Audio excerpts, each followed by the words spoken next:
The Tao of Self-Confidence, episode 648. Welcome to the Tao of Self-Confidence, where I share stories of amazing women who have discovered their inner journey to self-confidence. Visit our website at thetaoofselfconfidence.com. Your inner journey to self-confidence awaits. Well, hello friend. Welcome to the Tao of Self-Confidence, where I share stories of amazing women who have discovered their inner journey of self-confidence. I'm your host today, Sheena Yap Chan, and today I have a phenomenal lady on the show today. She is the host of the podcast called Chatting with Asians, and I'm really excited to have her on and share her story with us today on self-confidence. So without further ado, I'm going to introduce you to Angelica Hom. Angie, how are you today? Maybe you can fill in a little bit more by yourself to the listeners.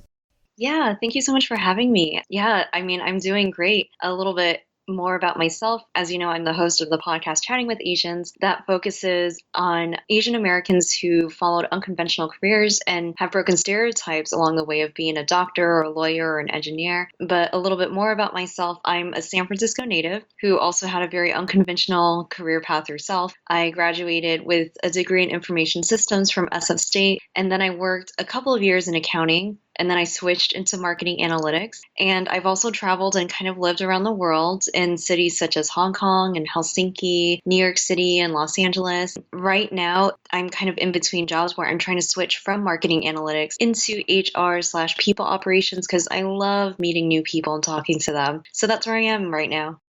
Awesome. Well, thanks for sharing that. And Angie, what's your cultural background? I am Chinese American. Thanks for sharing that. And what'd be your favorite self-confidence quote? So recently, I had an interview with one of the co-founders of The Cosmos, which is a community for Asian women to flourish and thrive. And it was such an amazing conversation, super insightful. And so the quote is from that conversation. And Cassandra Lamb, the co-founder, said, "We've had a voice, but finally, I think there's an arena where we can be heard, and we're deciding to build the stage versus waiting for someone else to build the stage for us." And even though that quote was about the topic of how to empower other Asian female creatives, I felt it was so relevant to also an attitude that you can apply towards self-confidence too. Thanks for sharing that great quote. And I think, it's great, especially, as women, Asian women, we never feel like we can start anything, not realizing we can. And there's reasons why we do what we do. Like this podcast, I decided to start it because I felt like, there wasn't any support system for Asian women. And, when we have that kind of support, we have that confidence as well to go out there and start our own thing, right? And, every little bit counts, right? When I first started, there was hardly any Asian female podcasters. Now, more and more are popping up, which is great. And it just has to start with us, right? Knowing that we have a voice and we have various platforms to be heard, right? So thanks for sharing that great quote. And in your own words, how do you define self-confidence?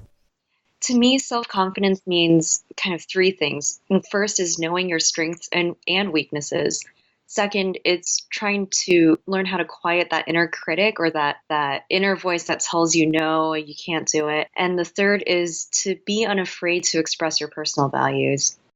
Thanks for sharing that great definition. And what was your life like before your discovery of self-confidence? Yeah, that's a great question. When I was reflecting on this, I realized I had a very happy childhood, but it really wasn't until I turned into a teenager, kind of with raging hormones and everything, when I had started to question my identity, my future, and, started comparing myself to others, especially during high school. A lot of it, I think, had to do with the model minority myth and kind of societal expectations of getting into a UC school or an Ivy League school system, only pursuing business or science degrees. These were the only avenues that were considered successful. So not only did I do poorly in high school because of lack of self-confidence, but I went to City College, to kind of earn my grades and transfer, but was actually forced to stay an extra year just due to the 2008 budget crisis. And so I kept feeling this kind of existential weight on my shoulders and kept internalizing it really until my early 20s. Thanks for sharing that. And I think, we all can relate to that because we always feel like we're never enough. We feel like, especially as an Asian person growing up in the States or in North America, it's like sometimes we're like the only token Asian person, right? Or there's not that many. And like you said, like that model minority myth, right? Like sometimes people define us by our cultural background, right? thinking like, oh, just because you're Asian, you're not going to do as well or something like that, right? But what was that point in your life when you realized that you were more than enough to go out there and be who you are and, have that confidence to take action? What was that aha moment? Yeah, I think I don't think I had an instantaneous aha moment, but it was really more of a slow journey to kind of building my self-confidence again through baby steps. The first memory I have that really felt so deeply rooted in my reemergence of self-confidence was when I applied to a study abroad program, got to spend a year living abroad in Hong Kong, which led to a summer internship in New York City. Eventually, I started working in LA where I got to work with big brand names and, both personally and professionally along the way, I've made really amazing friendships and grew connections all around the world. And so I think through these experiences, which took about 5 years to 6 years so far, it took me a long while to realize that, I was starting to make choices that fulfilled me and my expectations. And I grew more confident knowing that I was depending less on anyone's opinions to create a wonderful life for myself, really on my own terms. Thanks for sharing that. And I love how you mentioned, you took baby steps to do it because a lot of people feel like they have to make this big leap to boost their confidence, but it's actually these small actionable steps that yield those great results, right? And knowing that you have a choice, right? We have that choice to, either live by someone's expectations or live life on our own terms, right? And you decided to live life on your own terms. And after that, what's your life been like now? Once in a while, I still struggle with self-confidence. I think just because as a human being, you just continue growing and learning. And also this year I'm turning 30, so that's a big, milestone. But I think I'm more conscious and making more of an effort to learn what self-care looks like for me.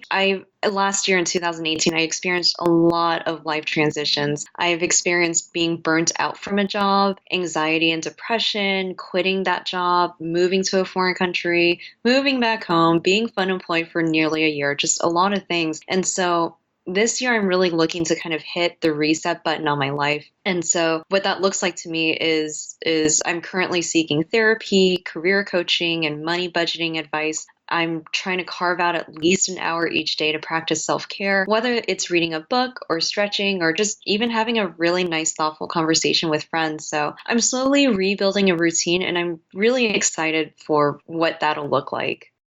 Thanks for sharing that.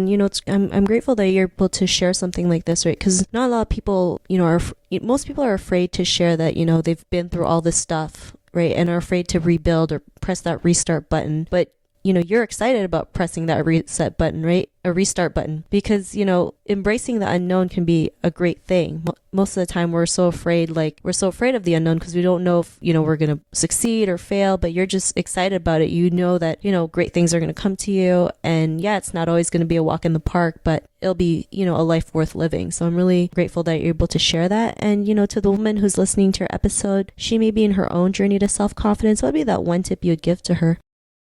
Yeah, so I really thought about the kinds of advice that I wish I would have received when I was younger. I was such a perfectionist. So if you're a perfectionist like me and constantly worry about the future or that you're not measuring up to others somehow, take a step back and just forgive yourself. Reflect on the strengths and accomplishments that you have right now, and it'll really remind you of how resilient you are. Another thing that's really helped me along the way is finding other role models of self-confidence. So for me, mine is Beyonce, but it can literally be anyone like your family, your friends, celebrities. The last thing that I wish I had gotten advice about is really adopting the mindset of just doing instead of thinking. Like if there's a job opportunity that you really want to go for, or like an event or a party that you feel like would be a good opportunity to meet new people, just do it. Learn to be your best cheerleader and not your worst critic.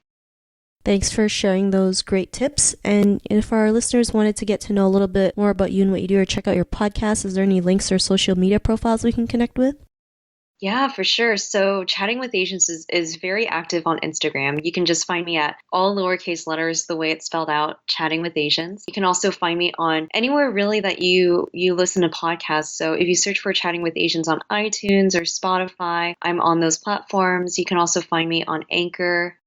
Awesome. Well, thanks for sharing that. And to our listeners, if you want to connect with Angelica, you can also head on over to thetaoofselfconfidence.com and search for Angelica's name. Her show notes will pop up along with everything else that we talked about. And I just want to thank Angie for taking the time today to share her story and tips with us on self-confidence. So thank you so much, Angie.